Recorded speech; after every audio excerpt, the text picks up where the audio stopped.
This conversation is about food. Delicious, mouth-watering, energizing, imaginative food. But it's about much more than that. It's about connection. It's about our exchange of energy with the world, which is just another way of saying food.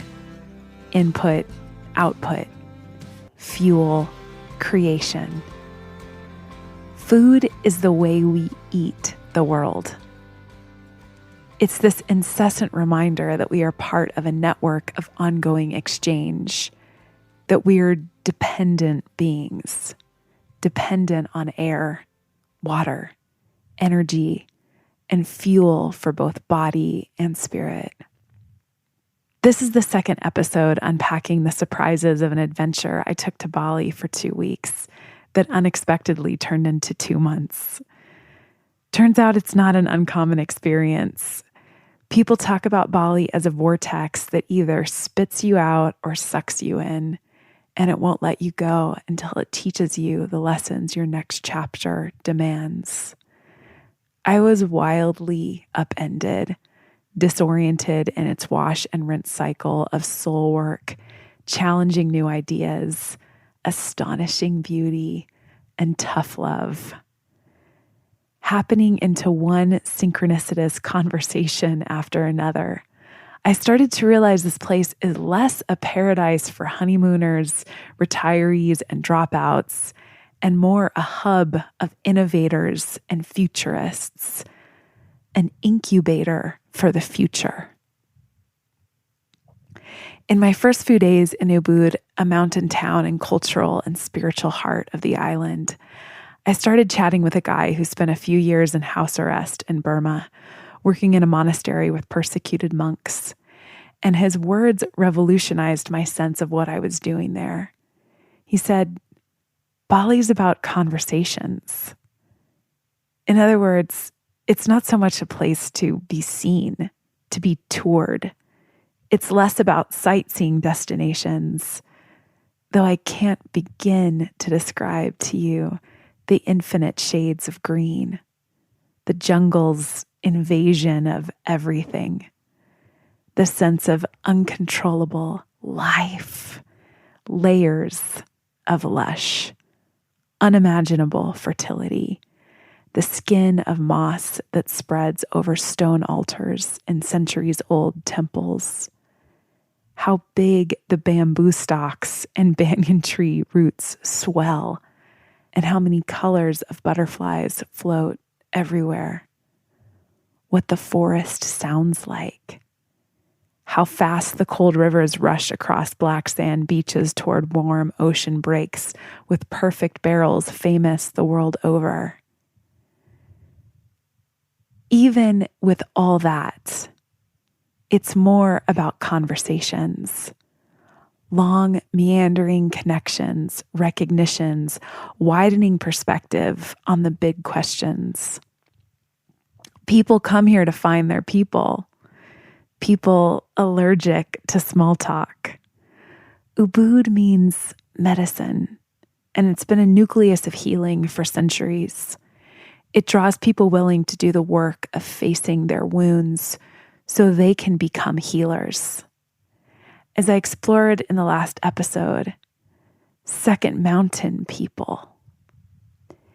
It's an astral university.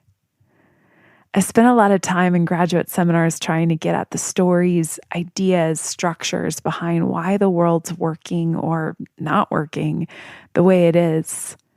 The big questions. To any existentially haunted teenagers listening, I'd say, don't rush into a classroom. Go get lost in a place where your people are talking through it all together. It's a lot of what I'll be holding space for on my upcoming Bali retreat, Savage Devotion, next November. More on that later. On to the conversation. My second night in Ubud, I went to dinner at Zest. It sits on top of the highest hill in Ubud, looking down over the spiraling streets of the town and a huge temple, usually lit up at night for ceremonies whose music can just barely be heard over moped exhaust pipes. There's a parking lot of shoes outside the entrance to the restaurant, because is there anything that feels better than bare feet on grass or a polished concrete floor? Zest is open air, the breeze replacing windows, and made for lingering. Huge cushy couches and low tables sprawl inside and outside into a garden lit with candles and strung lanterns. Inside, a huge tree grows out of the bar, orchids sprouting out of its crevices, and twists toward a stage on which, that night, a DJ spun a mix of ethereal and deep house beats, and a woman painted a canvas stretched stage length. The food was unbelievably indulgent. Plants reimagined. I ordered the Enlightened Cowboy, which is all I'm really looking for anyway. A saucy smoked jackfruit fillet that completely revolutionized the word vegan. I looked around and thought, this feels like the future. And this place has radical vision. I want to meet the person behind it. The next morning, he was teaching a cooking workshop at the little place I was staying, because that's how spirit works. I knew Simon and I would have a lot to talk about when he answered my questions about how he's reimagining a vegan gathering place with a wink and a shrug, and it all started with pork ribs. Both and, people. Flesh and spirit. Radical hospitality. Food philosophy that encompasses our connection to everything. Welcome to the conversation with Simon Jongenotter, executive chef of Zest and founder of the New Earth Cooking School.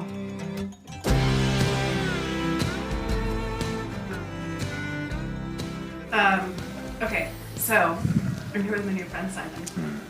And Simon, I'm actually going to let you introduce yourself and this creation that we are sitting in right now. And kind of like, where are we? I'm not exactly sure. We are at the foothill of the second most sacred mountain in Bali, called Batu Karu. And she's the mother with 3 children, as I showed you before. And the reason they call her the mother is because most of the water that's used for irrigation of crops in Bali, the main crop, of course, being rice, but also vegetables, etc., actually comes from this mountain, springs from the clouds. So it's the rainforest that covers this mountain that produces the rain that irrigates Bali. So on that physical level, it is the mother. On a spiritual level, it is the mother. It's home to the Batu Karu temple. Are you saying that it's the fact that there's this huge volcanic mountain on Bali that draws all of the rain that makes this place so rich? Well, yes and no, because yes, for sure. What I understand from geology is that the ocean can produce rain up to 200 kilometers inland. Anytime from that, we're relying on trees. But these levels of rainforest have a huge impact on the climate. And so do the clouds and the microbes in the clouds and all kinds of things we don't understand. I mean, Balinese people, priests, are known to be able to alter the weather. And so absolutely, this mountain has a huge impact. Because water is life in Bali. Yeah, so no water, no life. Yeah, and for rice especially, they use a vast amount of water because it's grown partially in water. Yeah, but this mountain has also a spiritual connotation. Around the world, I notice that volcanoes have a big spiritual meaning, and I really believe in their power and in their vortex-like qualities. The Batu Karu mountain specifically is a protector of the natural environment. The temple there is the temple of the Northwest. So there's 9 directional temples in Bali. Those are the 9 most important temples. The mother in the middle, Besaki, at Papa Agung volcano. And then there's 8 temples for the north, the northwest, the west, etc. This is the temple of the Northwest, Batu Karu, a temple dedicated to the protection of the natural world. I didn't know that when I arrived here. I just came here to join a silent retreat center to set up the food as a chef. But as it turned out, I found myself in the perfect place at a mountain that's referred to as the divine feminine. And essentially what we're doing here is giving rise to feminine healing. And I got to explain that a little bit more, because this is not about healing of women. Well, it is, because most of the people showing up here turn out to be women, and that's not something we choose. I'm certainly not complaining, but at the same time, You show up in Bali or at the cooking school? both, but certainly at the cooking school and at the silent retreat center that I was part of for 5 years. But I think what the feminine represents to me, out of many things, is the voice that is often ignored. It's the voice of the things that don't always have a strong voice. So whether you're talking about ethnical minorities, indigenous, the earth, animals that we can understand, the voice of a forest, of a river, because all of those have a voice. I mean, have we ever questioned what is this river trying to say in its expression? We, from a distorted masculine or an aggressive or a strictly intellectual perspective, look at these things as just sources for economic growth.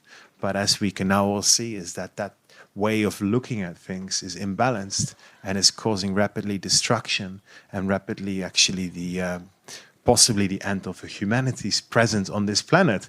So at that level, we have to make changes. And that's really what's been happening here. I had to spend many years relatively in silence at the silent retreat to come to those insights. It's almost like this land has been teaching us, and we've captured the teachings in a way that we can now share it with others who come here. Not through big books and recipes, but through experience, as what you've experienced today. It's very intuitive. It's showing up in the morning with honesty and authenticity and a willingness to tune in into the heart, which is a very intelligent part of our being. It beats the brain. There's now research showing that. And we use that heart intelligence to figure out our day. We'll have guidelines and recipes in the background to back us up, so we have a little structure, but most of all, we meet each other in that heart space. And that's what we do. And we call that the New Earth Cooking School. Is it a cooking school? Not strictly. It's certainly an important part of what we do, because food is an avenue. But for me, it's an earth school where we're trying to understand once more how to relate to the earth in a more wholesome way. And we're allowing the earth to show us. We're allowing the indigenous wisdom to show us. We're allowing the plants and animals, the dogs and the kids. We put all those first. And it's a lot of fun, you know? Yeah, okay, that's a good kind of introduction to the landscape here. So this school sits on, it sits atop just these beautiful terraces, like rice field terraces that kind of go off in any direction. And it's about, it's a good hour and a half drive out of Ubud. It's you kind of have to journey to get here, which prompts all kinds of questions I want to ask you. But I'll weave that into just, I'd like to hear what, I'm just going to ask this in a broad way, and you can answer it however you'd like. Okay. What brought you to this work? To the work, huh? To the work, and maybe if you want to weave into Bali. And Yeah. why are you based here? Why are you doing this here? Yeah. Well, very simple answer to that one. It's not an intellectual decision. It happened, but I can give you an idea. I was born in probably the most headstrong, organized country on earth, the Netherlands. And I pretty much spent the first half year of my life pretty unhappy and confused about state of the earth. I wasn't a deeply sad or depressed teenager. I was always just a little bit lost. And I had friends, and but I always watched the world in awe of what are these people chasing? What are they doing? And when everyone at birthday parties, my uncles and aunties, they were always laughing and they always knew everything. I was always just kind of observing them. I was a bit weird that way. But I was lost, and I bought myself a Bible at the age of 15 because my parents didn't like religion. But anyway, fast forward, I left Holland when I was 18 and started traveling. And I would say around the age of 24, a sort of spiritual awakening occurred to me, at least the initial one, where nothing seemed to make sense anymore. And all of a sudden, I started to realize things like they're spraying poison on our food. Is that even normal? And people spend their whole life working, making someone else's dreams come true. So that's why I call it an awakening. I woke up from this illusion, but I definitely didn't have the map to find the way out. And my physical being started playing up. Heart problems, I thought. I had an irregular heartbeat and heavy anxiety. And so that's at that point that I went into a library by chance, and a book on Reiki fell literally at my feet. And I locked myself into my room, and I discovered the virtues of energy healing. And that started what you might call a spiritual journey, exploring all kinds of realms, from alternative therapies and working on myself. Eventually, at the age of 29, starting a 2-year-long energy medicine diploma in Sydney at a accredited college for natural therapy. So I just wanted to study everything there was to study about energy healing, whilst in the meantime always cooking. So the love of food was always there. This spiritual path sort of just backed it up. Just like this is the conversation journey I want to keep going on.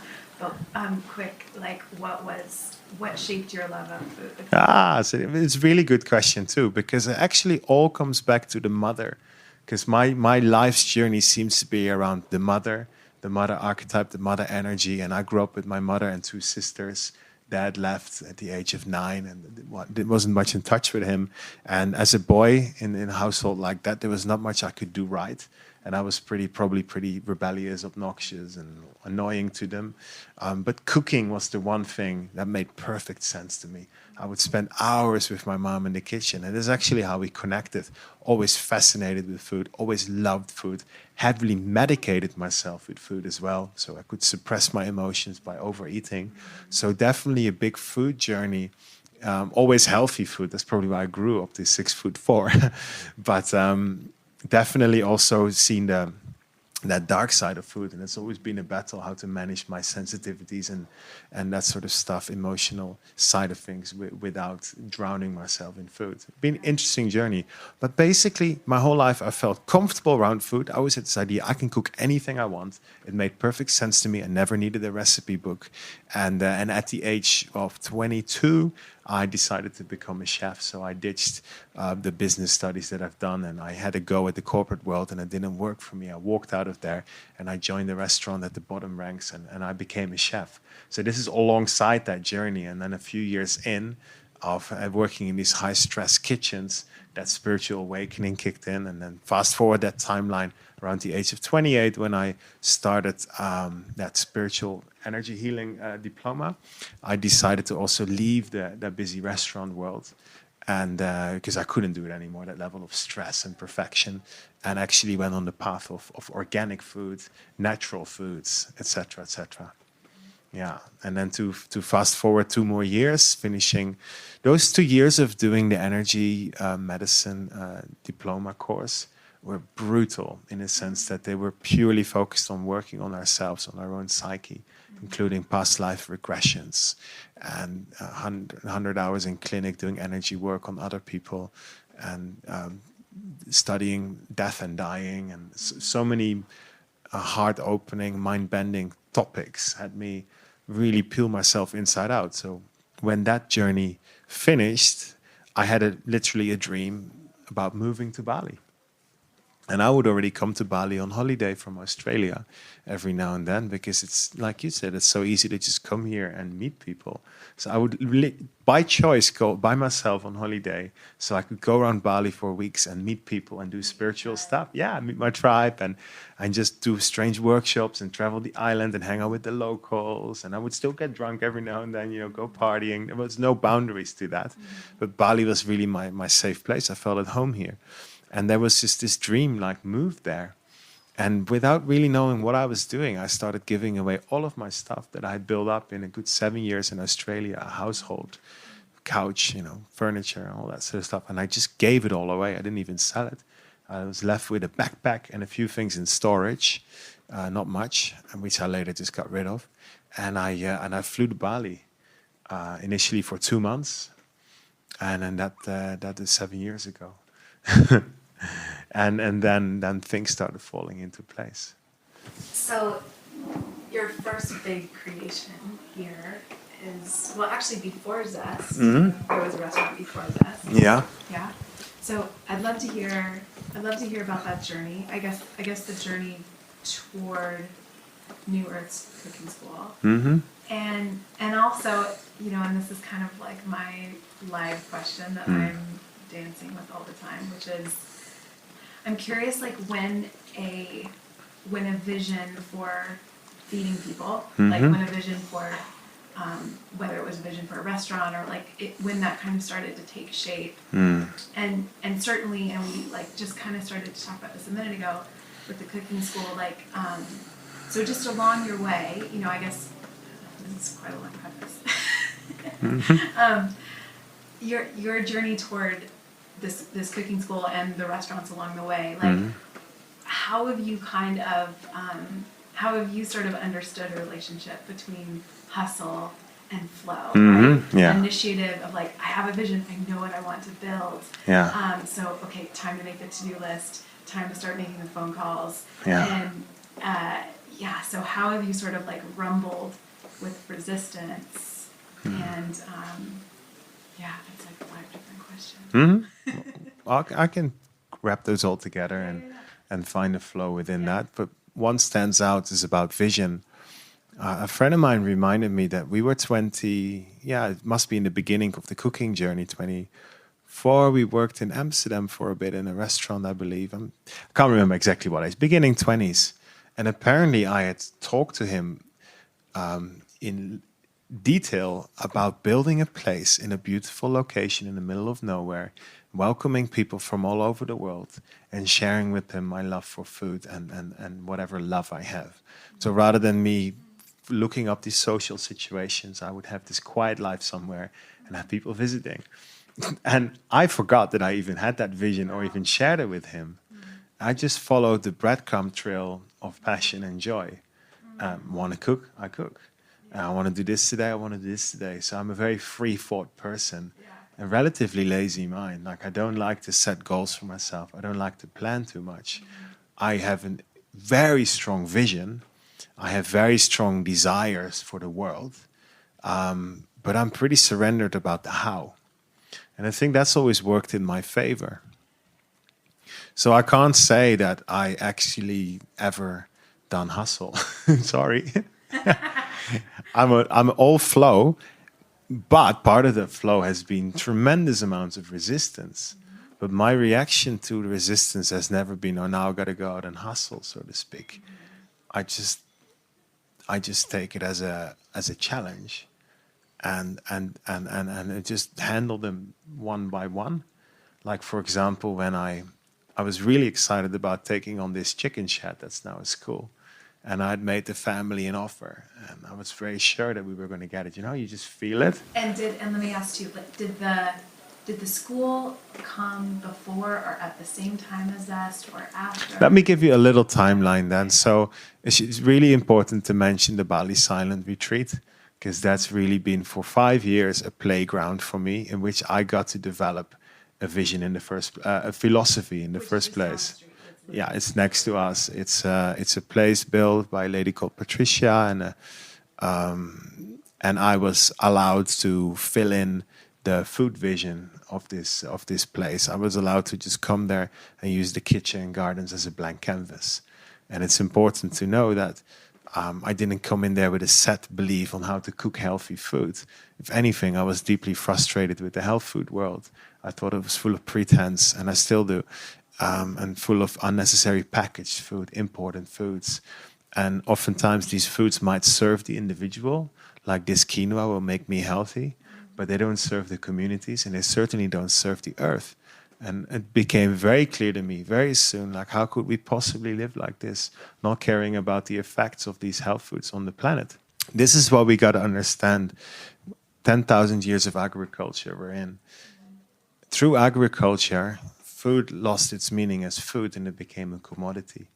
And that already happened when we cleared forest in favor of fields and we started putting grains in bags. And it was no longer about feeding ourselves and our community, but it became a weapon in an economic battle. I have the most bags of grains. And still, countries with those big agricultural fields have relatively strong levels of economic power. So we understand that by putting food in bags, we can create class systems and wars and land ownership. And this ties in with the patriarch and the imbalanced masculine-feminine polarities in society. So part of this rebalancing is a rebalancing of the way we relate to food. Because if we believe in strong land ownership and land grabbing and driving indigenous populations of their land in order to grow commodities like food, but also crops for oil, we lose that balance altogether. And that ties in with my resistance to food as products that get promoted to be a certain way to communities who lost touch with their food supply in the first place. And that's my resistance to that. So I'm just thinking about this for the first time. Like, so basically what you're saying is that kind of the moment that we stored food, which is really kind of at its core about fear, right? It's an act of fear. You could also say it's an act of wisdom. Like there's. I was going to get to that. Absolutely, yeah. That's really. It's not black and white. About that, like the second that we start acting, especially on a cultural, like national level, on fear, that of course is going to translate to power dynamics and power systems and oppression. And I have and you don't, and and I mean, this is not black and white. We got to understand that agriculture and the act of storing food in bags, and also the way we refined crops. I mean, the eggplants we eat today and the bananas we eat today look nothing like the original. This is not me saying that we should just jump back into hunter-gatherer days. This was part of evolution. It might have been an evolutionary cycle that we had to go through. I'm just addressing the core issue with our relationship with the earth right now, is that it's disconnected and imbalanced. Because agriculture itself allowed us to stray away from the forest, allowed us to build great cities, allowed us to travel into space. And at what cost? So what I'm hoping for is that there's no way back. We've destroyed the planet to a point of no return. This is the Anthropocene. Thousands of species gone extinct, irreversibly damaged the planet. But we're still here, and we have our last chance now to merge our technologies and intelligence with a level of wisdom that is lacking currently. The wisdom to understand that we are part of an ecosystem, we're part of nature, we're not separate from it. So there's various opinions about how the world should grow their food. I think there should be as many opinions about that as people, as long as one person doesn't feel responsible for feeding the world, because that just gives rise to control, corporate control, genetically modified crops being a classic example. A lot of that is about wanting to control the food supply. And is that really necessary, or should the focus be on communities growing their own food once more, which is something that I believe in, because that allows and forces communities to relate deeply to the land around them. And with that, they start caring for the land. Because if you're disconnected from the land and from each other, and you can go to a supermarket for your food, you also automatically don't love your land and don't connect to your land in the same way. And even as a nomad, for me, because I travel a lot and I'm not particularly attached to one place, even though Bali's got a big place in my heart. So does the Australian land. There's a certain force in nature, and it's always there. And once I know how to connect to it, I can connect to it anywhere I go. And like you mentioned, those different weather systems and different climates, the desert, the lush rainforest, it's all so beautiful and ever-changing. But the systems are always the same. The full cycle is always the same. It comes from the earth, it goes back to the earth. That's how plastic frustrates me. Because plastic has this no place in that cycle. It's like a block, it's like a dead-end road. It's so beautiful how everything always comes back to the earth, including our bodies. Yeah, and imagine all the ancestors, everything that's ever lived. How about their DNA? It's stored in the soil. And how is soil not sacred? Because it's an absolute complex zoo. We know less about the soil than we know about life on the moon. There's such a vast zoo, complex web of life underneath us, and everything that's ever lived is a part of that. It's taken millions, billions of years to evolve to that point. So how dare we go in there in 50 years of using artificial fertilizer and destroy that, allow it to wash away with poor farming practices? How dare we tear down a rainforest in favor of a palm oil plantation? These things are so sacred and so ancient. Who do we think we are in that generation? And the more I realize that, the more I travel, traveling becomes very bittersweet. We get to see the beauty, but there's the turn side. Once you know, you know. So we also get the, ignorance is bliss, right? But we also get to see the destruction. So traveling is often challenging for me as well. I go to a place like China. You visit beaches around Southeast Asia. Yeah. that are heavily polluted with plastic. And so in that moment we can also, but and in that moment there's always a chance to sit down in the little local cafe and I tune in and some conversation will happen with some local. And the challenge is to not come from a preaching perspective, but everywhere I go, I tend to raise awareness around the earth.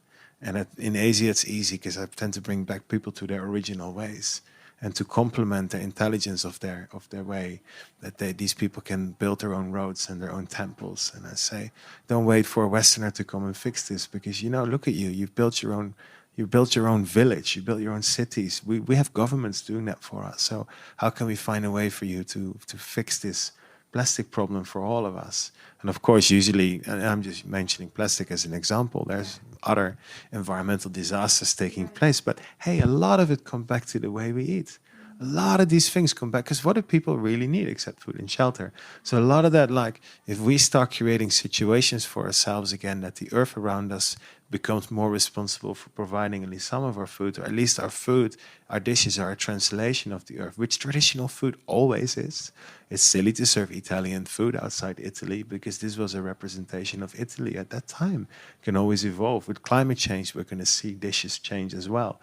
See, so there's so much to it, but yeah, it's so important to come back to that and start living from that point of earth connection. It's also the only thing that satisfies people. There are probiotic microbes in the soil that you need in order for mental health. They have Prozac-like effect without side effects. So a simple stroll in an unpaved area where there's soil that you're kicking up at every step you take, you just breathe in those microbes and you get happier physically. Of course, we all know the spiritual effects of being in nature. There's lots of research showing how grounding, which is the simple act of having your bare foot on the earth, is good for you. We have Wim Hof now in action. He's becoming more and more famous. And he's showing, besides his breathing and cold bath techniques, he's reminding us that we are resilient human beings, that we need the challenges that nature used to offer us in order to be healthy, that our body actually requires those. And that's why we see this in both domesticated animals and humans, that these diseases only exist in these domesticated situations. So we're asking for the key to good health. Yeah, we can turn to high-level pharmaceuticals and science, or you can turn to nature. Because I do know that those wild animals look really shiny and healthy, and disease is really a rare occurrence in those situations. Yeah. So I want to weave back to your story of kind of conventional, I guess sort of like speaking in a conventional language, which I feel like your restaurants do. That like a restaurant is a kind of conventional language around food. Yeah. And the New Earth Cooking School is very much your own authentic, new and emerging language. Yeah. But so how? Tell me, I guess, your journey towards zest and towards this. I mean, I guess they're all stepping stones, and I would say that as much as restaurants are more of a mainstream expression, as a restaurant, we always have the opportunities to push the boundaries forward a little bit, and just not being afraid to not attract customers. I find a lot of restaurants copy each other with different versions of. And a classic example is the hotel industry. Like, who invented that we should always have watermelon at the breakfast buffet and little sachets of butter wherever you go, even sort of the high-level establishments? And who thought of that stuff? And it probably originated in France in the early 1900s with Escoffier being the classic chef. But let's face it. So I regularly hit the breakfast buffet in Bali, and I point out that the watermelon took lots of digging and plowing and pesticides to grow. It's a very unnatural annual crop. Whilst there is trees around the island with jackfruit and mango and white mango and mangosteen and snakeskin fruit and all of these indigenous 10 times more delicious fruits. And I asked the staff, like, or the manager or the chef, like, why aren't you serving that? And they're all afraid the customers won't eat it. So I guess where I'm different is when I do a restaurant, I truly do what I want. And I always have done that. And I know there are chefs out there doing that, but I guess I do it more on a more mainstream level. Because we're not a fine dining establishment. We're a place for everyone. Yeah. But we're doing food that's, in that sense, really unique. I've never copied an idea of a recipe for the menu. And I do just want to paint an image of zest. And so what was very cool is that I happened upon Simon the morning after eating for the first time at Zest, and I was very taken by it, and the way that I was sitting there, sitting by the bar by myself, and so I could really just kind of absorb what was going on, and the way I described it was that it felt like the future. But there's a quite high hill in Ubud that Zest sits at the very top of, so it has this unbelievable view, and it's an open air restaurant. You walk in through a garden area, and that way it feels like it's very kind of traditionally Balinese, where if you were to walk into a Balinese home and sit at a Balinese table, you would walk through this courtyard garden, and so you come to the front door of Zest, and there's this big parking lot of shoes. And so you take off your shoes and walk in barefoot, which feels really great on, I think maybe concrete floors. And because it's so high on this hill, and big open windows, there's just breeze coming in. It's a mix of couches and this kind of square bar that circles a tree, because why wouldn't you build around the tree? And so the center of Zest is this like enormous, what kind of tree is it? Well, we put in the tree. Yeah. So that was Pierre. So Pierre, my partner, and so Pierre had an initiative to build Zest, and he approached me, and I said, "Do you want to partner up with me? I'll do the food. You do the food." I set up the restaurant, and he had a vision because he knows about the food forests that I'm doing here in Bali, and he also is very involved with. He really adores permaculture farming, and he said, "I have a vision. We have a giant tree in the middle." I said, I love it. Yeah, but what not many people know is that tree, it was a fallen tree. So it's a dead tree that he found on the side of the road and paid people to have it. And then we garnished it with all kinds of living plants. Yeah, so the whole thing is alive. There's nothing plastic in there, but the actual tree is not alive. Yeah, I wondered if it was plumeria, because it does have all these kind of, like in the same way it has all these orchids and things. Exactly, yeah. So it's got all that. The land that Zest is on is really special. So it's in Ubud, and Ubud comes from the word obat, and obat means medicine. So Ubud has been a place of healing ever since in the 8th century. A Javanese Hindu priest went there at the crossing of the two rivers and did a meditation and realized this was a healing sanctuary. So we're going back a few hundred years, 1,200 years. Even before World War II, artists from Europe would flock to Ubud, tiny little village at the time.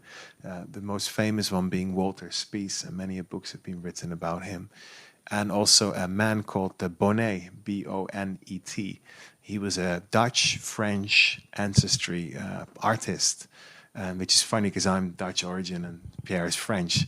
And he was given the land that Zest is built on by the king of Ubud.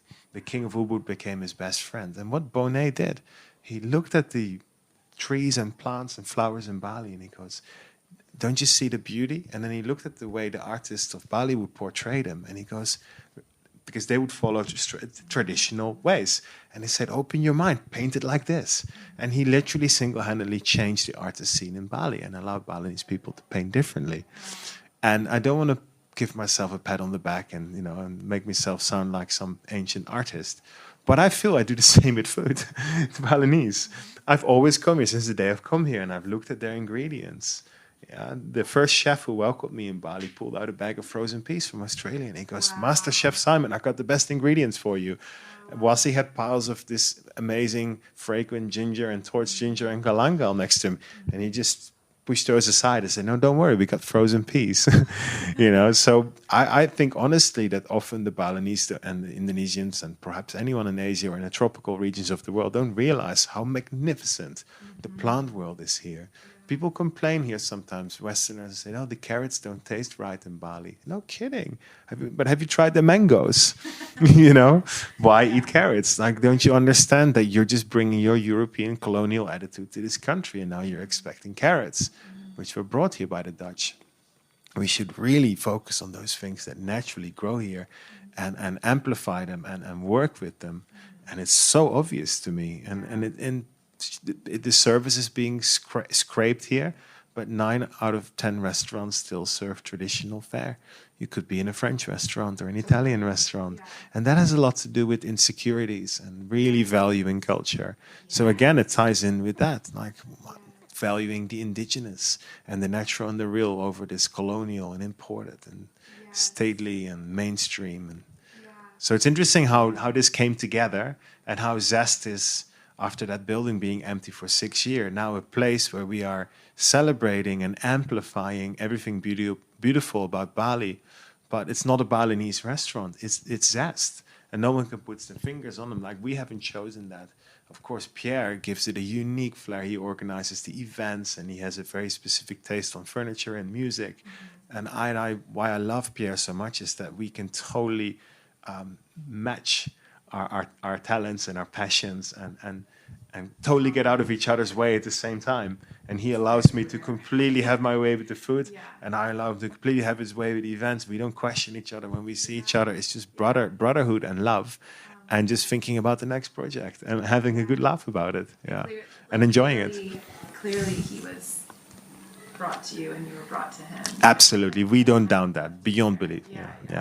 And I did just want to say more of a picture too, like that night that I was sitting there eating beautiful food, aesthetically in terms of the way that it was presented, but also, really kind of surprising tastes. And there was a DJ on stage there was a little stage area, and there was a DJ who was playing just this really dreamy music, and this girl who was painting next to him that she'd been invited to just fill a canvas with whatever, and there were kids dancing. I mean, this was truly happening. It really was dreamy, and people sitting around being like deeply nourished and surprised by plants. Like, that was the thing that I had the awakened cowboy, which is it's like a steaky jackfruit dish, and as I was eating it, I definitely thought, like, I don't know that you would need steak, like a traditional meat steak, aside from this. Like, it had that kind of texture, and it had that seasoning, and it had and it actually made me really think about how much of what we eat is connected to a certain emotion that we want to feel, a certain texture that we want to feel. It has maybe like much less to do about what kind of actual food we're putting in our mouth. Yeah. For better and for worse. So anyway, but it's a phenomenal. It reimagines food, and it certainly reimagines plant-based food. Yeah. The awakened cowboy. Or did I call it awakened cowboy, conscious cowboy? I forgot what I call it. But I think it's awakened. I think it's awakened. Yeah. In the food forest, taro root grows underneath jackfruit. They love each other, and in the same way that the Italians put tomato and basil together, I put jackfruit and taro root together, and I added other tree spices like nutmeg and cinnamon, a little and black pepper, and it tasted amazing. Or it tasted like, wow, okay, we can really work with this. And what does it else need? It needs some earthy creaminess. So we did a creamy mushroom sauce with a coconut cream. There's another tree. So you almost let the forest decide what to eat. So that's how these dishes have come together. And you're right. We go for textures. We go for satisfaction. There's a host of parasites and microbes in our gut that demand certain foods. So definitely our taste is also driven by our current ecosystem. So by changing the way we eat slightly, we also change our own ecosystem, and our cravings will change as well. But when you really get down and dirty into the food forest, and you have a choice between getting the jackfruit and taro root or slaughtering the cow, for me, it's just an easy choice. I don't always feel like slaughtering cows, or ever. And it's not to say I'm not a strict vegan, and I'm also not preaching how people should or shouldn't eat meat. I'm just like, what's the reality of these kitchens? Imagine if today we had half a pig lying around there. The whole class would have been different. We would have all smelled of pig's blood. I just think we underestimate like the catastrophe of eating meat. Catastrophe saying like the intensity of it. The bloodshed, so are we willing to always do that? So for me, it becomes a treat. Like I was on an island the other day in Lombok at the beach. I eat some of the local fish because they pull it out of the sea and they chuck it on the charcoal grill, and there it is. It's not so much of an effort then. But do we really understand what it means? And that's why we have these feedlots with all these cows tucked away in half of our country, and other people are eating bits of meat from plastic. I mean, this discussion is getting old. We all know it, yet we're all still doing it. And that's why at Zest and in school here, we're bringing people to the garden, and we're showing them what it means to eat in a certain way. Before you judge anyone to be vegan or paleo or carnivore or something, you know, you hear the gecko? Yeah. Leaking in. So when we were chatting earlier, when you were kind of telling me a little bit of the story, I love that you said that really Zest, you blame Zest on the pork chops. The pork ribs. Pork ribs. Just to clarify, in the pork ribs, for anyone listening and wondering, I drove around Bali many years ago. Before even moving here, I think it was, and I smelled some amazing pork ribs on a grill with the caramel sugar coating dripping on that charcoal grill, and stopped over, ordered a plate, and looked up, sat next to a woman, and we connected, went out for dinner that night, and she hooked me up with one of her friends, like to talk, and then Facebook connection, and that became the initial Bali Sign Retreat connection. I told you the story a bit more elaborate way, and that was the funny connection, that eating pork ribs got me to become this plant-based chef. Yeah, and fast forward, I've already kind of explained how I moved to Bali, and then the Bali Sign Retreat came along, and Pierre came in.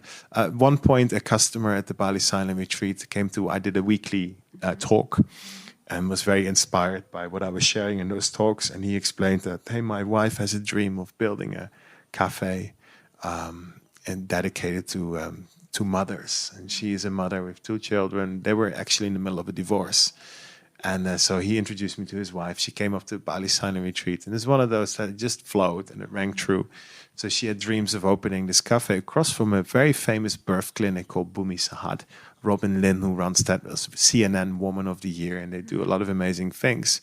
It's in an area in Ubud that for me feels like the womb. It's the oldest village in the Ubud area, one of the oldest villages in Bali. Very ancient, very clean, very beautiful. A little cafe popped up there called maybe 80 seats or something, 2 stories, called Wham! What About My Mother? And I was asked to give birth to it, and I trained a team of girls, as so it turned out, and did this menu. And Pierre at the time was, and still is, managing a resort called Swasti Eco Cottages, about 200-300 meters up from Wham. And he used to come to Wham for lunch, and he really enjoyed the food, and we got to know each other. And he started following some of my videos, I guess, and started finding out what I was doing at the Bali Silent Retreat. And we clicked. It felt like brothers. And he explained, I'm looking for a chef partner to do this project with me. And I made it clear. I said, like, I don't work for salary, and I need my own space. But if come in as a partner, I'm in. And he was absolutely, Pierre's a very generous and open-minded man with a big vision himself. And what we did for a year to follow is we had, every fortnight we would meet. We would just go, he would just text me, I would text him, hey, look, let's talk about Zest. And we would meet and laugh. And we would always just have hilarious half hour or maximum 1 hour of just hilarious, just laughing with random ideas and just brainstorming. And we just couldn't help ourselves but laugh about the way we would connect people. We would give them chopsticks. No, you don't give them anything. Just let them eat with their hands and have all these saucy dishes. We would mix people up. We would take the wife away from the husband and put them at some hen's night dinner table. We would just have all these ideas. And what really turned out is both of us really passionate about connection. We love connection. We drink connection. We just dream of connection. What makes us feel better than to feel connected? And we hired even a marketing manager at some point that we paid to really document our ideas and start working with us and rationalizing things. And she loved us, but she would get slightly annoyed with us because we were so funny and we couldn't be serious. But in the end, looking back, I mean, bless her, but whatever she contributed wasn't really needed. It was the fun, it was the laughter, it was the ridiculousness of our ideas that got us forward, because that's flow. When you're just in so much trust that something is gonna. And of course, we had to work. At some point, I started writing the actual menu, and man, when we tried to open half the building, the ground underneath the building collapsed, the retaining wall, and the opening was postponed for 3 months. I mean, the challenges came in. The first party that Pierre threw was a morning sunrise party with a DJ, and 420 people showed up at 6 o'clock in the morning in a small village in Bali to come and party. And not just that, the king of Ubud, the current king, complained because the noise went straight into his palace across the ridge. So of course, you always have challenges, but we most of all have fun and joy and expansion, and the rest is just picking up the pieces and learning the lessons and moving through it, and always and never taking anything personal. So when you really, when your heart is sure that you're doing your work, yeah, you're doing your heart's work, yeah, that you're viewing resistance as lessons. Like, yes, sure, we got to deal with this, but the vision is clear. Yeah, because the way I now feel, the humans that are now born into the world are here to contribute to the evolution of humanity, no less. We're not here to build a good life for ourselves. We're not here to strategically marry someone from a rich family. A lot of the time we have lived this way in a very competitive way. I think we are here to honor and worship each other and the earth.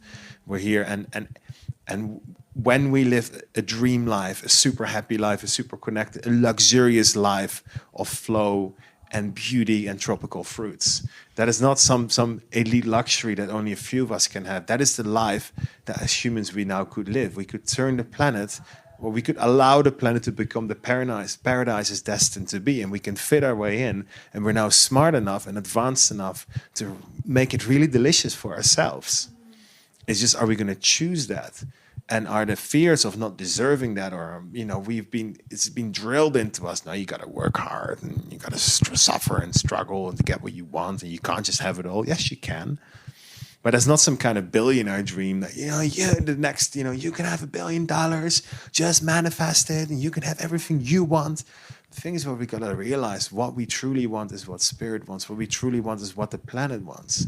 The planet wants us to be happy and wholesome, because look at us. Everybody today, our guests, paying guests, did the dishes. They only do that because there was nothing better to do than get together and play loud music and do the dishes. What I mean is, it's not work. Yeah, we're stopping you. Yeah, dance and do the dishes. Dance and dish. Yeah. But it's a false, distorted masculine, and I keep saying masculine, feminine. I don't mean, I love man, I love the masculine. So don't get me wrong on this one. But just because I'd be curious. Yeah. Define masculine and feminine energy. Yin yang. Yin is feminine, yang is masculine. Earth is feminine. Mankind is masculine. Mankind penetrates the earth. Sunlight penetrates. It's masculine. Action is masculine. Protection is masculine. Intuition is feminine. And so on and so on. Blue could be feminine. Red is masculine. And those qualities are beautiful. It's when the protector becomes the aggressor. It's when the penetrator becomes the destroyer. It's when the worshipper becomes the one that captures. It's when the one that adores the flower picks it and puts it into a vase and lets it die. And that happens in relationships. Yeah, when the employer adores the employee and captures their talents, and then they slowly wither away from contracts. So it comes down to control. Distorted masculine is distorted control. So this idea that in order to be happy, we've got to control situations is distorted. We don't have to control anyone or anything to get everything we want. No one works for me. People follow me now, and the staff at Zest is there because they really want to be. And I tell them, if you ever don't want to be here, tell me, because I will find you a better job. I will recommend you to some other restaurant. I will take you by the hand and I'll help you open your own business. I will do anything within my ability to support your happiness. And with that, naturally, people are lining up to work for Zest, to work with Zest, you could say. And do you see how I apply this philosophy to every plant that wants to grow in my garden and every person that wants to be in my life? If you really want to be here, I shouldn't have to build a greenhouse for you and water you and text you 3 times a day and write a contract, whether it's an employment contract or a marriage contract. But with that, I have to give up my own fear that inspired me to control you in the first place. It's based on fear and scarcity. If I don't believe in the abundance of the forest because I don't understand her, now I want to chop her down and rely on the seeds and the security. And now we live in an age where that has to go. And this is what strong, independent, but loving, open-hearted women are teaching us. Man, you want to be with me, you got to let me go, and I'll come back. This is what my Bali dog is teaching me. I tried putting a lead on her, it doesn't work. But she came on a road trip with me around the island, and we spent 7 days on the motorbike. And I did not use the lead once. She followed me into every homestay, into every restaurant, onto every beach. And I just trusted that she will come with me. And it was the best road trip we ever had. And needless to say, we bonded beyond anything. Because I didn't put a lead on her. I trusted her, and I trusted her intelligence. Oftentimes, we don't trust the intelligence because we don't understand it. We don't trust the intelligence of our own children, of our employees. Yeah, so we got to preach. No, all you have to do is at some point, you don't want it to fall down the steps. So you might protect them, but the protection soon turns into control, and you know it when it's fear-driven. And most parents and most employers and most governments, they're all fear-driven. And they have this deep-seated belief that they need to control you in order to get what they want. So yes, you can have everything you want within your own realm. But I find that when you're a visionary and you want big things, there are plenty of people whose job it is to support you. Because that is their biggest calling right now. Now, I aspire for everyone to be leaders. And so for everyone who comes to the school, I see them one day as leaders in their own field. Please get out of here as soon as you can. I tell the people at Zest, start your own business. We can't have enough plant-based restaurants or visionary restaurants or restaurants that are dedicated to make a change. It's the opposite of competition. It's the opposite of corporate control. And it sits at the core of everything we do. And that's why, yes, we are a business and we might look mainstream, but we're vastly different than that. And one day, I believe that the bigger companies and corporations can adopt these models in order to survive and thrive. Because the old way is crumbling and it becomes harder and harder to control the people who are there, but they don't really want to be. And that's why people in the age of 30 get a burnout. The burnout is because they've been going so hard against their soul's calling for so long. And then the older generation says, oh, they're really lazy. I said, no, they're not. They're super determined. Yeah. They're not lazy. They're just more committed to their soul's journey. And they're more tapped into this new reality. They understand this better because they're younger. And if a teacher is complaining that the young generation doesn't want to listen to them, you got to change the teaching. Because I go to schools and all of the kids listen to me for as long as I need them to be, because I don't need them to listen. I'm there and they listen until they're finished. That means I'm finished. And you're coming in with that kind of energy, right? Yeah. I respect you. I bow to you. I worship you. Yeah. God, that was so much good stuff there. And I think that, like, particularly about leadership as working with and partnering with, rather than, kind of standing over. Yeah. And I think you had something really interesting to say earlier today about working out of that there's like two types of energy sources in our bodies and in our lives, so that we can work so long on adrenal, or what did you call it, kidney energy? Yeah, in Chinese medicine, they refer to it as kidney energy or ancestral energy, which is something that you inherit from your parents, and you have a finite amount for your life. And you can use this as a more forceful type of energy, and you can use that, let's call it willpower.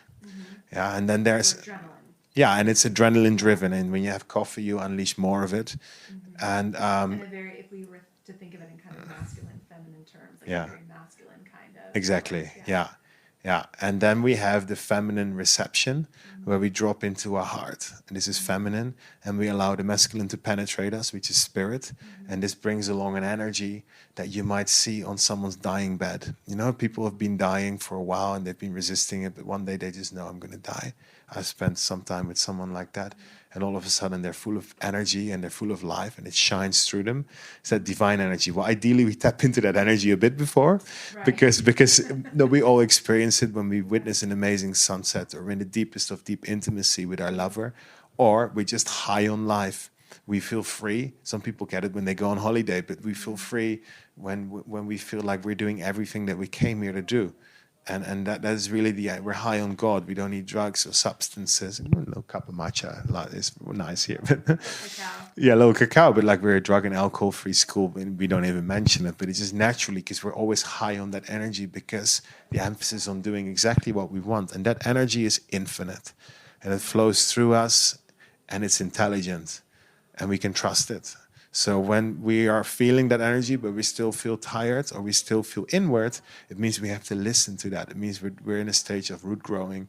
And so there's inward cycles and outward cycles within that energy. It doesn't mean you're always supercharged outwardly, but you're at peace on the inside. And the energy will dictate if it's time to go out there and go get them, or if it's to go inward and go feel them. That's the other side of it. They're equally important. Yeah. In building the school, okay, so a little bit of background. As anyone coming into Bali, anyone not Balinese, to build something in Bali is going to be a complicated process. So I'm curious about, I'd love to hear if there's anything you wanted to, sort of share in particular about the vision of this place and what it was that sustained you, like what it was that you really were like, this is the vision, this is the work. But I'm really interested in a moment or two you might remember where there was some significant resistance to this dream becoming a reality, and how you stayed aligned in that, and kind of stayed in this flow of divine conspiracy and the energy system of divine penetration, right? And divine empowerment, as opposed to that like masculine, kidney energy, where you're that hustle. I think it's important to mention that I don't do any of this for myself. So it allows me to sometimes say, well, screw it, if it's not going to work. Okay, well then, I am going to let go. So I have did I do my best? Can I change it? Or is this how it is right now? Now I'm going to go into acceptance. That it ultimately and always takes away the resistance, because resistance is implying that something is happening right now that shouldn't be happening. And you can't argue with what is. So that's at the core of that. Particularly about going to Bali and starting a business here, that's never been my goal. I honor Bali, and it's a very special island spiritually for me. I'm thankful every day I'm allowed to be here. I don't feel I deserve to be here. It's like I'm allowed to express myself here. I never met someone who moved to Bali with the intention of doing something that was successful at it, pure from a rational perspective. Anyone that does something here got stranded here, somehow ended up here, and then was inspired to do something. And I also, I like to always put it forward and do this for Bali, for the people, for humanity. And I try to not personalize it. Now, there's plenty of people who do run a financially stable business here, but for me, that is the ultimate satisfaction. And because of that, I've just accepted that things are bureaucratic here and difficult and corrupt and all of these things. But within that, I've seen the beauty that that is literally the sky's the limit, because it also means that anything technically is possible. There could always someone come along, and miraculously people have come along with the right permits and the right things. God, I love that. This conclusion that like, oh, thank God, I cannot do this on my own. Yeah, right? The system here requires that I'm going to be interrupted. Yeah. I'm going to, my vision is going to be changed. Yeah. That I have to collaborate. Well, then with that came at one point the realization that it's not my vision. It's a vision that's pouring through me. And I think whoever pours it through me enjoys me as a vessel, because I tend to be workable. Yeah, and that's not to say I don't have personal power. I have my own opinions and I make my own decisions. But nothing's done without the grace of God, and that comes from a non-religious guy. What I'm saying is there's so much more to it. And anytime I was in resistance, there was a lesson to learn. A big one for, let's say, a Western white male to come to a social, economically speaking, lower challenged country is a colonial attitude. It's this idea that is so deeply ingrained, and anyone who denies it's part of them is a liar. It's so deeply ingrained in all of us Caucasian people, but it's also ingrained in colored people from Western countries. It's just sort of ingrained in culture, and Asians always seem to come last. Like, it seems like everyone dares to march into Asia and think they know better, and it's to recognize. I should give you an example of this, because people might be thinking, what are you talking about? For example, I'm very aware psychologically, I'm always keeping myself in check, and I don't want to be a racist. In fact, I'm not, have no racial tendencies. I love people from all backgrounds. I love diversity. In fact, I celebrate it. Came to the airport on my way to Australia. Great security guard from Indonesia at the gate, and we're joking around. And he was a nice guy, so I said, I put you in my bag. I'm going to take you to Australia. It was a joke, and we laughed. But the laugh kind of wore off for him after 5 seconds, and he goes, I can buy my own ticket. You know that, huh? Yeah. And I looked at him. I'm like, I'm so sorry. You're so right. You can buy your own ticket. And I walked away with a nasty feeling, and I sat down and I breathed into him. Like, what was that about? Then I realized, if I was in Australia on my way to Bali, would I joke with the Australian security guard that I put him in my bag? In that same way, if I'm really that honest with myself, was there some core belief in me that because economically speaking, Australia is about 10 times stronger in terms of currency, like, an Australian dollar gets you $10 worth of stuff in Indonesia. Just because of that we should see these people as like more challenged, like that colonial attitude runs much deeper when we realize. Now, we shouldn't shame ourselves for being white people or black people or whatever. We shouldn't go into guilt and shame, at least not for a long time. We can work with that for a bit, but just to realize that level of privilege that we have, and those assumptions, and to just allow them to sit there, but just to explore, well, maybe they aren't always true. And to get to a more stronger point, like Indonesia has showed me immense levels of wisdom that from an outsider perspective look like really silly and complicated. The way their traffic works, the way their villages are being managed. There's so much wisdom in their ways. And I feel it's important to start putting these things on a pedestal and start realizing like how great they are. Does that make any sense? It's a bit of a tricky subject because it's always easy. No, it's so. I'm just sitting here thinking that the world just needs more articulations of that in all kinds of ways. Yeah. And more of those stories of like those humble stories of like, oh my gosh, this is how deep it runs. Like, I think of myself as someone who is intentional about really wanting to see equality and celebrate diversity, and yet, that's how deep our cultural programming is. It is, and it's not serving anyone, and so that's why I keep saying, don't get to shame, but like, how can we find equality truly? And I'm not talking economic equality, because if the system is broken, why would we force people into equality? I believe we can create a new system where it's not even a matter anymore, where diversity is a strength. Right. And so anytime there was resistance in Bali, like, what do you mean? I'm this guy from Holland and I'm here to change the world. So surely I can build a school in your village, right? Because, it's going to be good for you. Exactly. Even if that's true, what makes me think that they'll understand that? But one challenge, and it still hasn't solved for me, was a day, because I am very respectful to Balinese culture, and I'm learning every day again about taking my own responsibility and really accepting their flow. But I draw the line at pollution, and I'm building a parking lot, just a small parking space across from the school here, and I needed some more sand.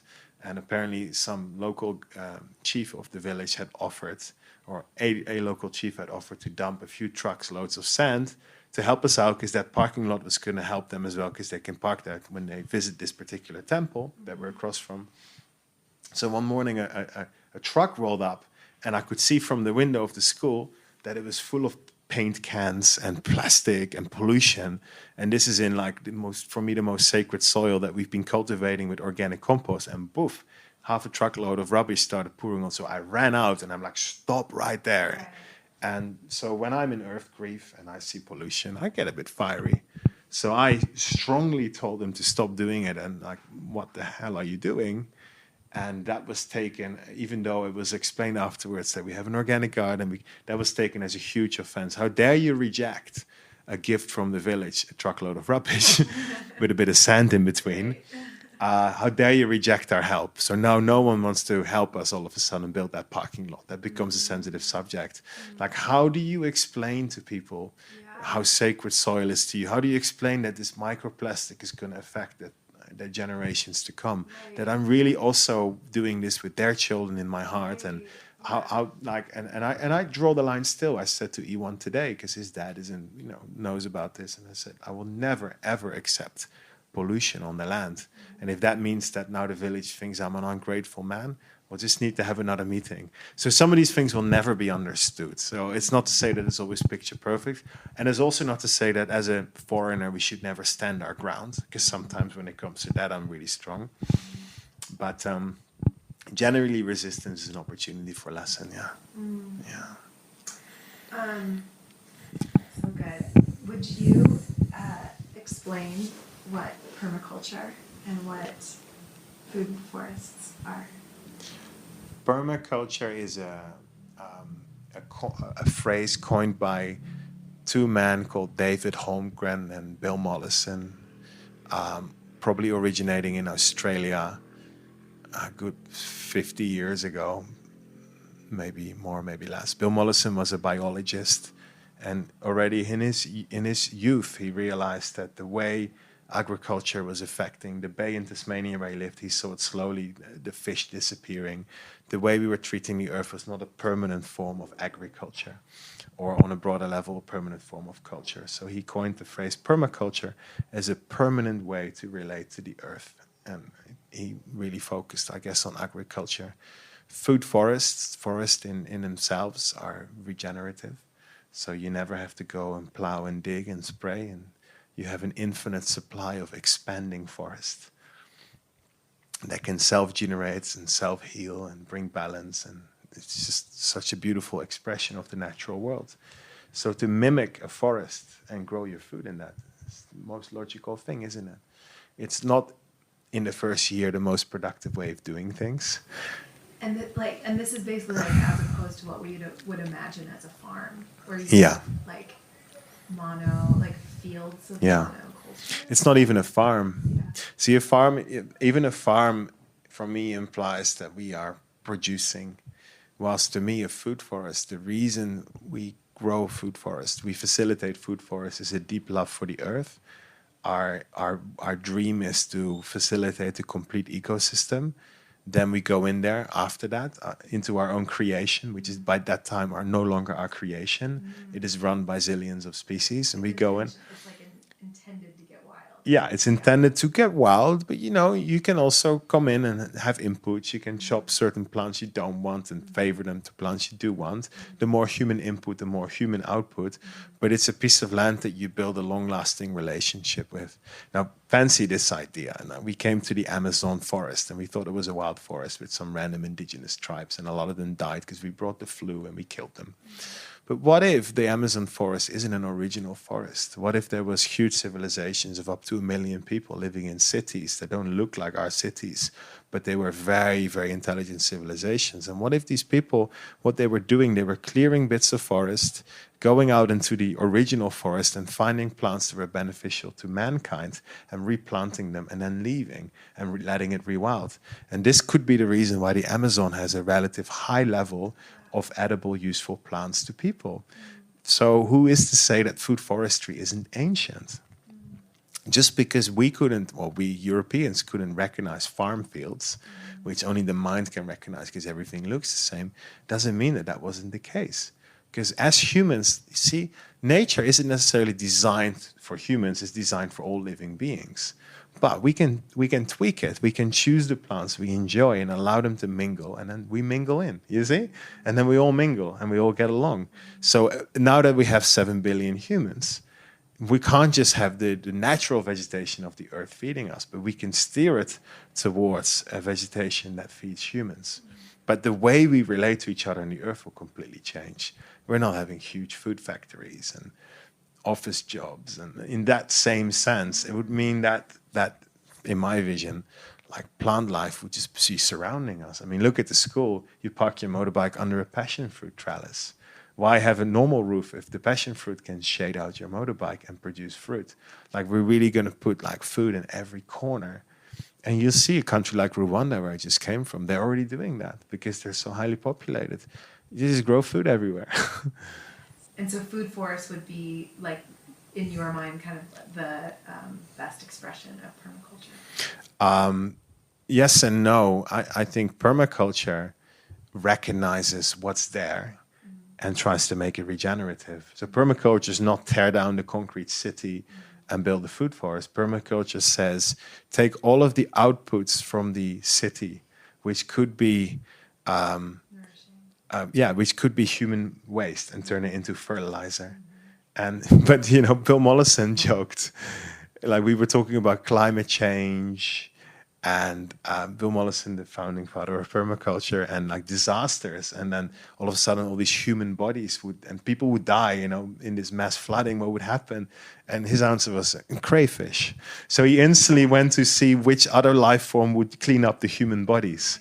So it's recognizing the ecosystems, seeing the inputs and outputs, even of an unnatural situation like a city, recognizing the ecosystems there and see how we can improve it. So we got the buildings of famous cities like New York City are some of the most dysfunctional buildings out there. The way they're designed is not intelligent from an ecological perspective. Now, I'm not a natural builder, but I have friends who are, and they can show us how by tweaking the way we build, we can reduce our cost of heating and cooling those buildings.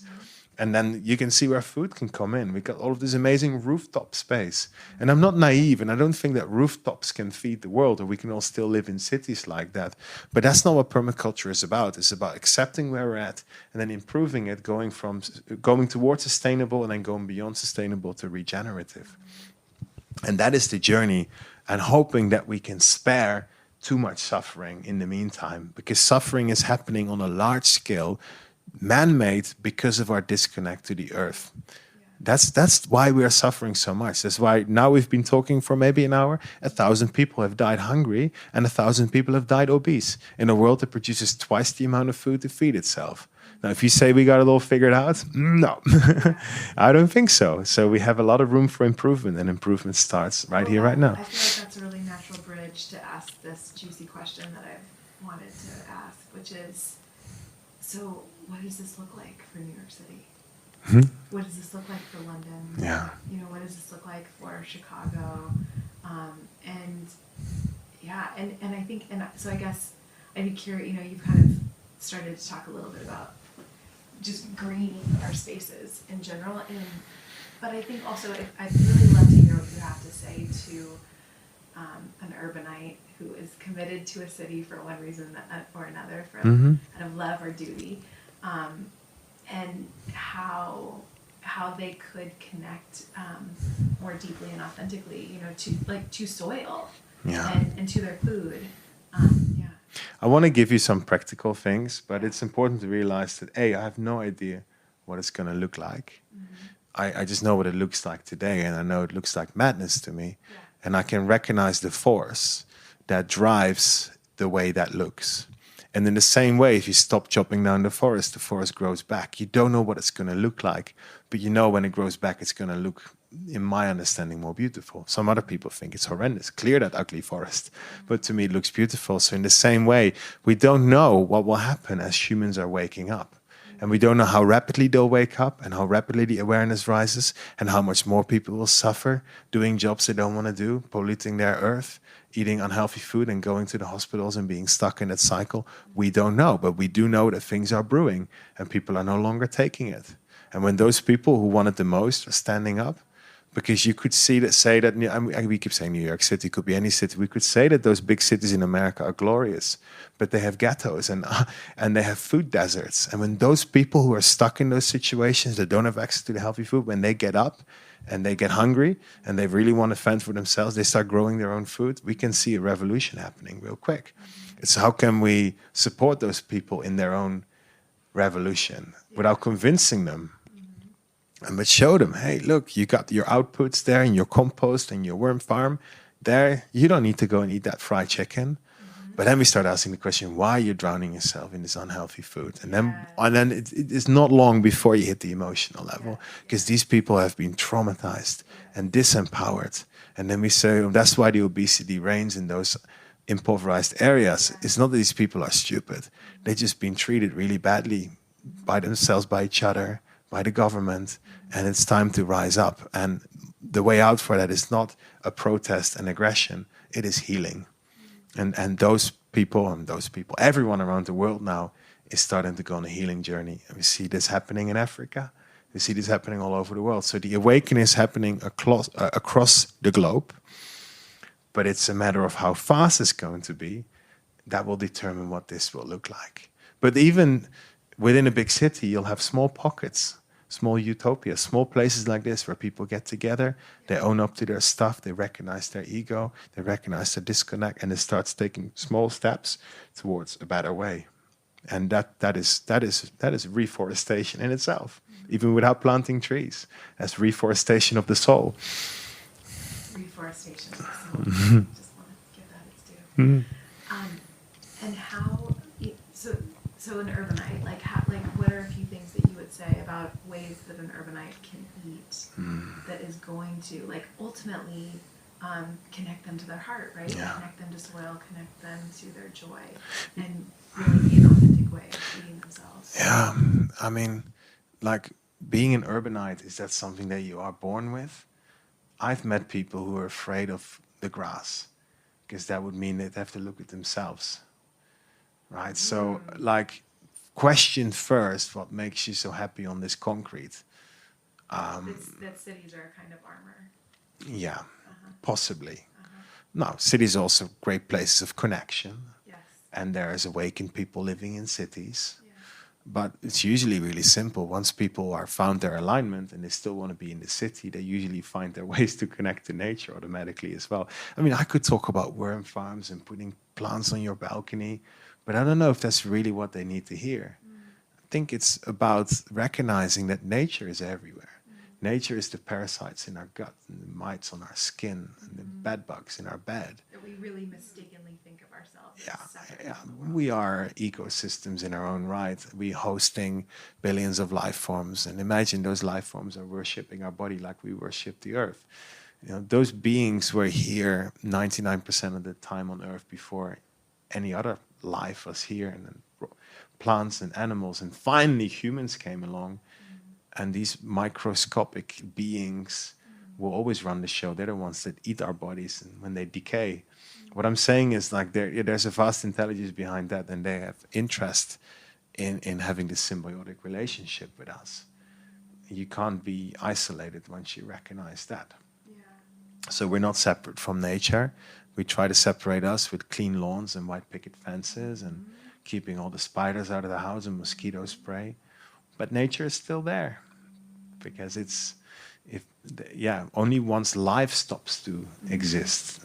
So our fears around those things are actually these really juicy portals into our emotional state and what we believe about the world and work, that we've yet to do. Yeah. And this connection is more important than people going out into nature or something, how they call it, and put their feet on the grass. Of course, once we start making this connection, naturally people will start to want to go to the park a bit more often. Naturally, people are going to stop putting want to advocate for parks to be created. Absolutely, and will stop taking shit from their employer because they're no longer in fear or the suffering is just too great. Once we unleash the soul, it will guide us and we'll protest where needed and take action where needed. We can trust that. It's actually as simple as it is. It seems overwhelming and complex. My ears really perked up when you mentioned just in your own story and journey.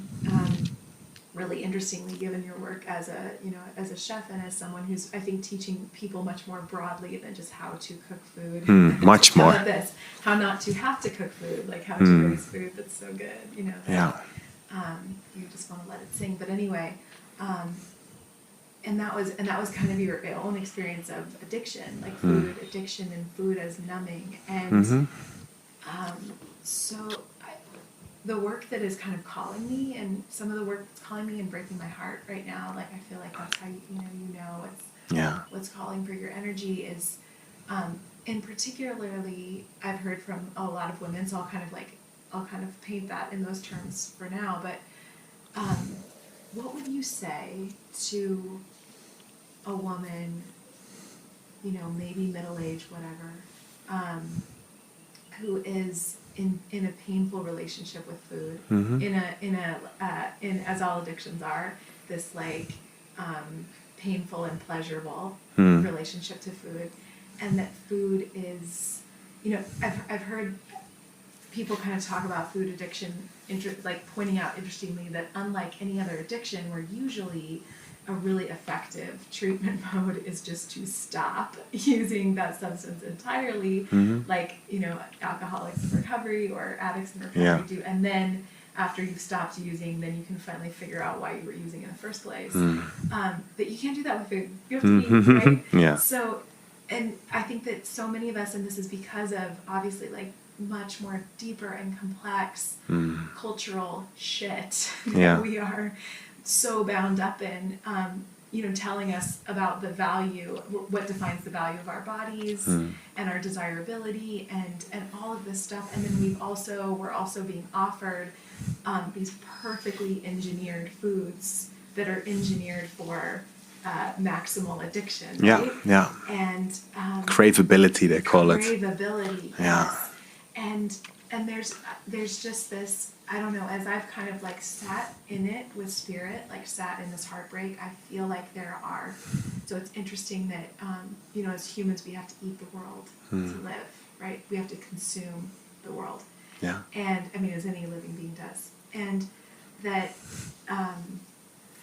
that there is a generation, or a group of humans, I think in particular kind of women, especially the way that we're bound up with understanding our bodies, value and stuff, that are in these painful relationships to food, that they're numbing, they use food as numbing other kinds of pain, and that actually, like, they're so defeated in that they're deactivated as warriors for peace and justice and love and creativity and all that they're meant to bring to this world. Yeah. And I'm curious, as someone who maybe has like had a bit of a journey about yourself, Absolutely. like, what would you say to that person who is, who takes this kind of like pleasure in food, but it's a numbing pleasure, and and in a lot of cases it's at the it's because it's sort of their only pleasure. Yeah, I'm really curious for you to just riff on that. Yeah. It seems like the body has a certain intelligence, a certain blueprint, and of how it wants to be. And that's why people go on diets, they often come back worse. So I don't think, first and foremost, dieting doesn't work. And just blindly cutting off the food supply doesn't work. It doesn't cut out fasting. I'm a big believer in fasting, and we might get back to that one later. Because fasting is a consciously cutting off the food supply, and it's something that you do with all your heart. It's not something that you do out of force. So no forcing. Recognizing that where you are is where you are, and taking time out. That's why silent retreats are so potent. And starting to understand what happens. So I'm a big believer in awareness, and a lot of people now know this about mindfulness. I don't like the word mindfulness. I prefer heartfulness, just paying attention to what's going on inside. A lot of what was happening for me is I didn't feel on a deep level that I was lovable. That's a big one, huh? How could I not believe I was lovable? And a lot of this stems from childhood and generational pain of people not being able to show up for their children enough because of all the madness and the wars that are being taught. So I've done various healing modalities around energy and spiritual healing and transformational breathwork, etc., that helped me to clear trauma with the parents and with childhood and with birth. And naturally, I saw from that, I started to eat better. But it was a slow journey. I started to eat better. But what really works for me, and it worked the same when I gave up smoking about a decade ago, is in the moment of craving is a golden opportunity to just bring the attention inward and feel what this craving is. And what it is for me, it's an energy field. Besides, it might also be microbes that are literally craving nutrients. They're craving what you've been feeding. Yeah, absolutely. And there's definitely a biological truth to this. There's also an energy field, and literally around my stomach, that says, feed me. And then just a moment of mindfulness to bring the attention to that. I did that with smoking. And I realized that this little devil was inside of me craving cigarettes. And by paying enough attention to it, it eventually integrated, and I didn't want to smoke anymore. And similarly, I can do the same with food. I have this craving. I know I'm just hungry, I'm just craving. And just whenever I can, paying some attention. Not to tell myself I'm not allowed to eat, just right before I take this bite, let me tune into this. And that's a powerful start. And this is a slow and consistent approach. This is not something you do once and then you get better.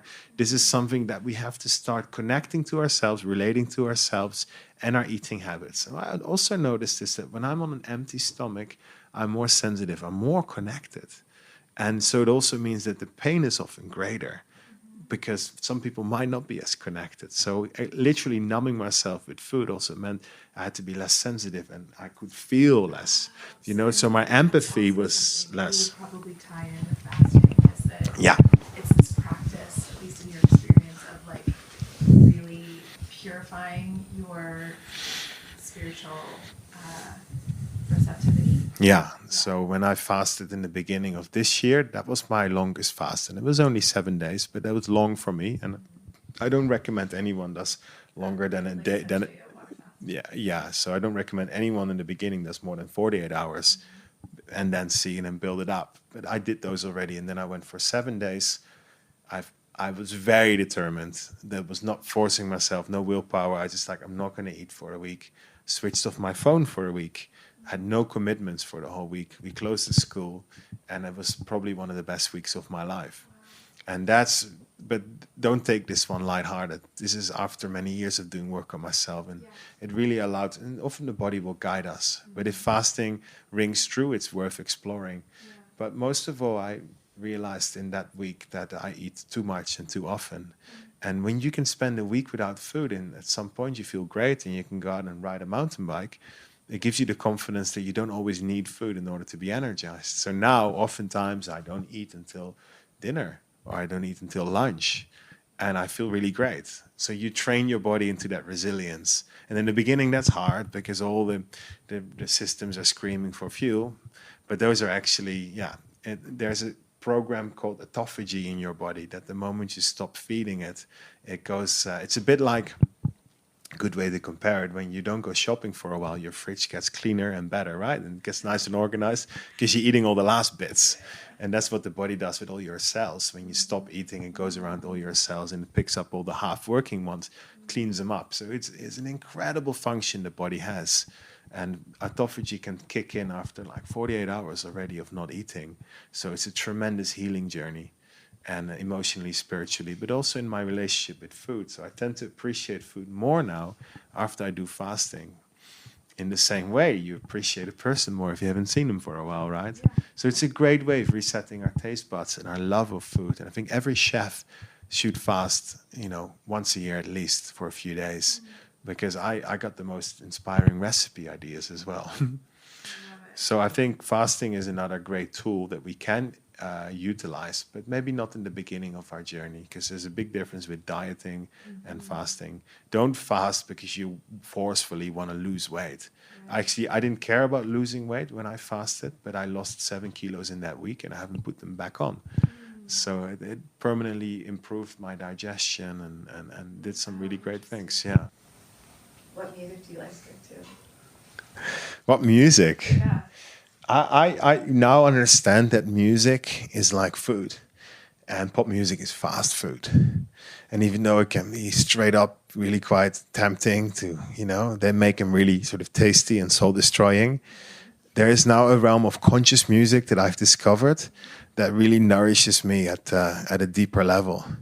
So lately, I love mantras and kirtan. Really beautiful, nourishing music, but I also love 70 legendary, music, and I love good music. There's no one genre that I wouldn't like, but I do really receive the spirit of the person bringing me the music. So I'm aware of what I put into my ears, so to speak. Yeah, and I sent you a song by a guy called Nako. And he's a man that I just really admire. He's been in Bali several times. I once seen him live in a little cafe, but his spirit is so strong in that music, and he brings forth through the music a powerful vibration. Besides that, it's just really beautiful lyrics and beautiful music. So someone like that, it's not something I listen to every day. I'm not like his biggest fan, but definitely someone I really admire. There's a man called Michael Franti. He's beautiful. He's another. He used to. I never approached him. I've never spoken to him, but he used to eat at Wham Cafe, where I did the food across from the birth clinic. Someone I really admire, and what you see with these people, and there's many more, is they bring a level of consciousness and awareness. There's an American rapper called Common. Oh, fantastic! Such soulful, beautiful music. So it's throughout all genres, you get these absolute shining stars. Yeah. I guess I'm sure this changes from day to day, but today, yeah, or this week, what is your favorite dish to cook? And maybe if you want to, if there's not just one favorite all-time dish, maybe paint a picture of a certain scenario in which you love to share a certain dish. Yeah, I mean, there's so many, but like sometimes I discover or rediscover something that is just so fascinating to play with. And the first example that comes to mind is tapioca starch, which is the starch component of a cassava root. And it has this sort of like gluten-like flexible, and it sort of melts. When it heats, it binds. And I rub this starch with grated coconut into a dry crumb. And then when you spread it on a hot surface, it literally melts because of the water from the coconut starts bubbling into like a crust. And along with some spices, we use that for the base of pizzas. And there's these endless possibilities with this starch. So, for a while, I'm a starch freak. And I just work with that. Another thing that comes to mind that really fascinates me is the whole realm of fermentation. I love it. I love the idea that our stomach is not really part of our body as such. It's more like a pouch that is home to all of these bacteria, and they pre-digest our food for us. But the difference is with us and cows. Cows are a front stomach digester, which means that in their first stomach, they give their food already to microbes. Those microbes then flush into the other stomach. So they create microbes, they breed them, and then they flush them. So cows aren't vegetarian, they feed on microbes. You see? And literally cows get fat because of the kilos and kilos of microbes they chow through in their other stomachs. Whilst our microbes don't go into digestion, they flush out through our bum back into the soil.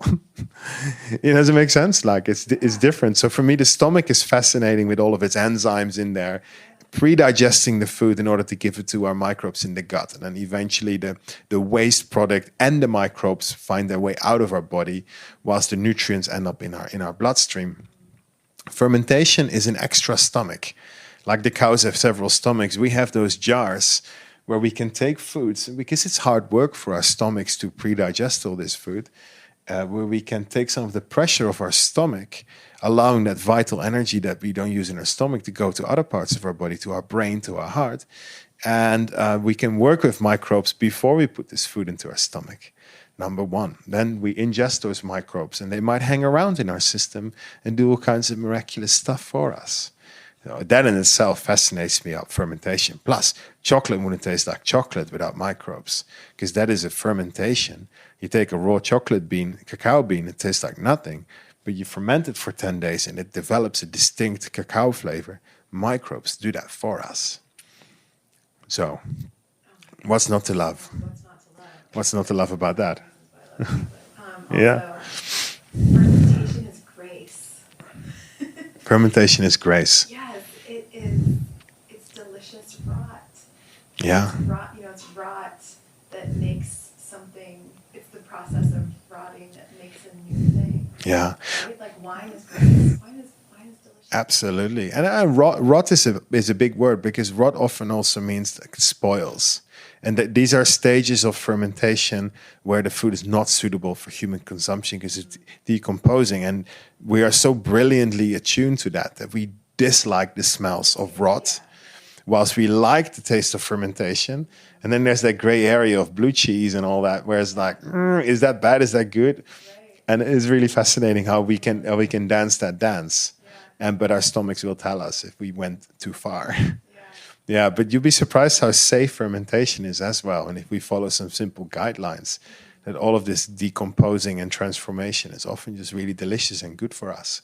And they can really unlock nutrients. These microbes are really by our side. They're so underrated. Microbes, we always worry about the disease-causing ones, but what about the nutrient-unlocking microbes and the brain-developing microbes and the ones that give off the happiness hormones? If we please them to reward us, I mean, come on, there's so many good guys out there. So that puts antibiotics, in a really weird light. You're killing. It's like, I don't like mosquitoes, so I'll just tear down the whole forest. So definitely don't have mosquitoes in the desert, but now you have a desert. Well, and I think to kind of like circle around a moment too, I think that part of the reason we get uncomfortable thinking about the bacteria and microbes that make up our body is that destroys our paradigm of ourselves as separate from the world. Yeah, right? Exactly. Yeah. And with that, the ego that likes to feel separate and in charge. Species, rather than, I love this word that you've been using, custodianship. Yeah. I will land the plane. Nice. Good work, pilot. Yeah, thanks. What I'd love for you to talk just as much as you'd like to about what your vision of the future is and how you are starting to bring food forests and the school's work around the world and where you would love to see that go. So I have a 10-year plan and a 20. I'm joking. The plan kind of ends here. You're landing the plane and I'm off. On one hand, I can speculate what I see happening, though. Let me rephrase. Where do you feel like Spirit is inviting you to collaborate? Yeah, no, I'm definitely feeling I'm hitting an outward cycle, which is exciting. It preceded a few years of deeper inner work, relating to the feminine, relating to myself, and I feel powerful thing to say right there, like that there are cycles, there's seasons in life. Yeah. That there can be maybe long inward seasons. I loved today. Yeah. You said something about sometimes you feel like you're not growing, but you're dropping roots. Absolutely. There's no vertical growth. Yeah. There's deep growth underground. Yeah, there's animals, insects hiding in trees for 7 years, and then they all come out. And there's definitely the cyclical nature of life is obvious in Balinese culture, that is portrayed. And I see many great and small cycles in my life, and I feel one major cycle has just finished, to do with the feminine and the mother, and I feel in a really balanced place right now, where I feel really good in myself. I feel it can be in a high level of integrity relating to the feminine. I feel dealt with a lot of my inner boy issues and a lot of the archetypes, like the seducer and the manipulator that we all carry. I've done a lot of man's work, and I feel I'm in a really good place where right now I feel I'm 100% dedicated to purpose. It's interesting. It also means that the women I relate to, I often now put them in their place, not because I'm rude or impolite. It's more like that's what life demands, where it uses their sort of manipulative tricks, trying to steer me away from my mission. It's a really interesting interplay, and I'm really enjoying it at the moment, how it's going. And what you experience today at a school, like I said, is for me as good as it gets. It's a day where we respectfully connect with ourselves, each other, and the earth in a very joyful way, and everyone is growing. I wouldn't want one more student here today, or nothing could have been more or better. And I guess that is going to just keep on unfolding day after day. Some days will be more challenging, some days will be easier, but I feel I'm on the right course. And as long as I stick to that, I'll probably have the capacity to seed this consciousness in many different places. Like I just spent 3 days at a yoga retreat, and I've seen the people transform, and then I can go off. So I can go around the world now and put cookies in all kinds of ovens and set timers and walk away. And you know that opening the oven is only going to ruin the cookies. That's where I'm at. What exactly that's going to mean, I don't know. I'm off to the Philippines in a few weeks. people seem to be able to find me, and wherever I go, I open my heart and I'm willing to contribute through speaking truth. And that's as vague and as precise as I can get about that. I mean, time will tell. I would love this place, this school, Zest restaurant, and everything else I contribute to be seeds, to be examples of how something could work. And I'd be curious to see how people take that, integrate it in their own being, and then take it out into the world. What we're seeing is a mass flowering of consciousness. And we don't know what it's going to look like when we spread all those seeds everywhere. But I do know that myself and many others are spreading a lot of seeds. And so we're going to see a radical shift because of that. And that's exciting. It is. Yeah. So exciting. Yeah. I can't think of a better way to sign off. So, Simon, where can people learn more about what you're doing, support your work, and join you maybe in some way? Hello@newearthcooking.com is our email. And the beautiful and charming Caroline will answer. At this point, she showed up doing the admin, will answer the emails. There's a website, newearthcooking.com. There's tabs on internships, so you can explore joining us for weeks or even a month or longer at the school.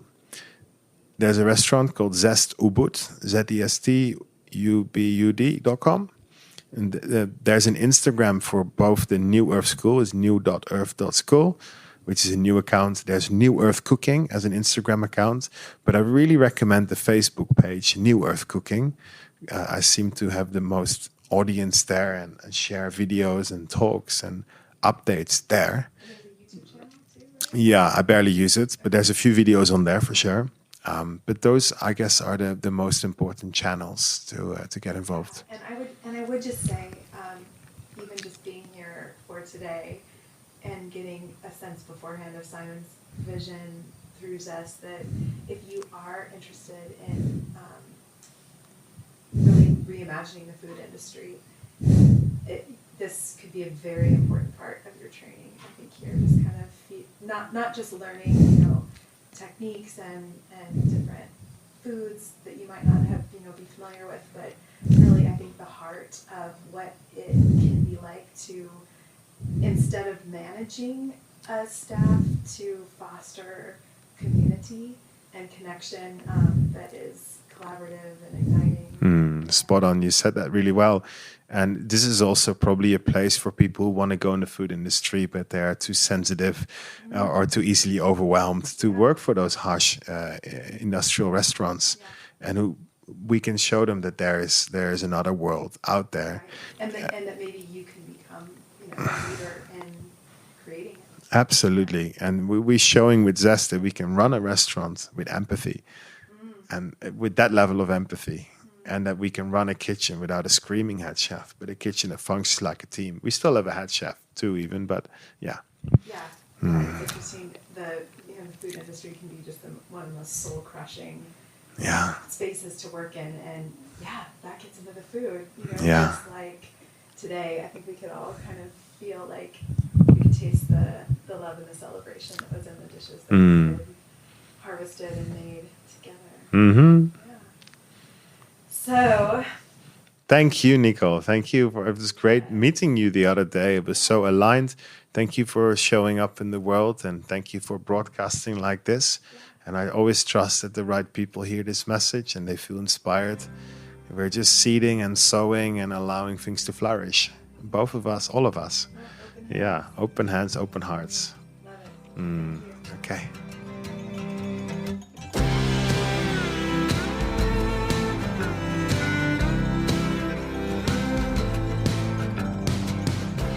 What did you think, friends? Simon is both out there and right here, lovingly challenging the way we think about feeding ourselves and how our practices shape our own souls and energy and connect to each other and the planet.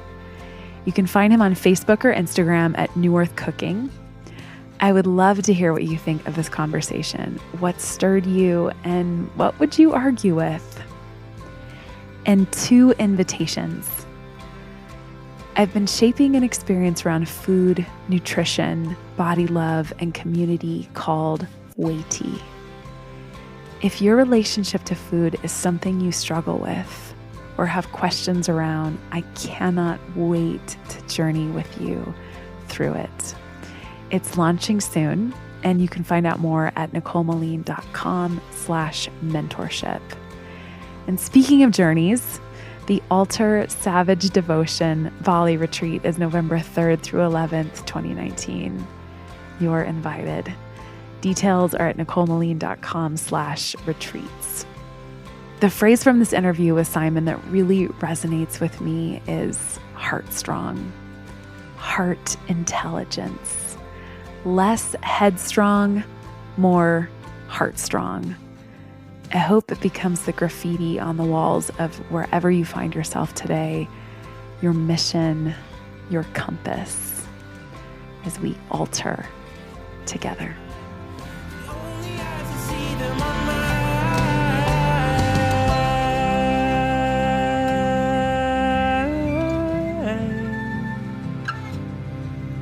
This year I'm becoming my own home.